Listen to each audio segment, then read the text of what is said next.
গেছেন, তিনি জীবিত নাই। এই ব্যাপারে উনি মারা গেছেন আমরা কেমনে জানলাম? ইমাম আহমদ বিন হাম্বল রহমতুল্লাহ লিখে জিজ্ঞাসা করা হলো যে আচ্ছা, এই খাজির কি এখনো পৃথিবীতে জীবিত আছে?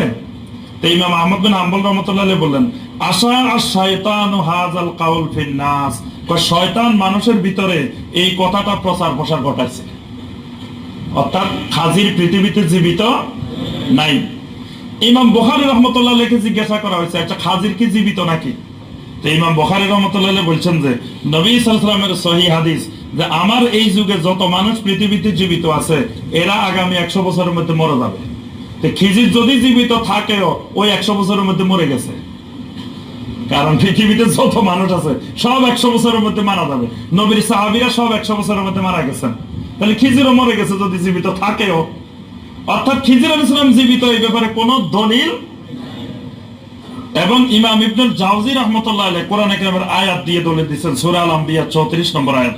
আল্লাহ পাক বলছেন, ওয়া মা জাআলনা লিবাশারিন মিন ক্বাবলিকাল খুল, আপনার আগে কোনো মানুষকে আমি স্থায়িত্ব দেই নাই। আফাইম্মিত্তাফাহুমুল খালিদুন, যেখানে আপনি মরে যাবেন সেখানে অন্যরা কেমনে জীবিত থাকে? আল্লাহ পাক প্রশ্ন করছেন যে জীবিত থাকলে তো সর্বপ্রথম আপনি জীবিত থাকার কথা জমিনে, আপনি যেখানে মারা যাবেন কে সে আবার জীবিত থাকবে? তাহলে এই আয়াত স্পষ্ট করে দিচ্ছে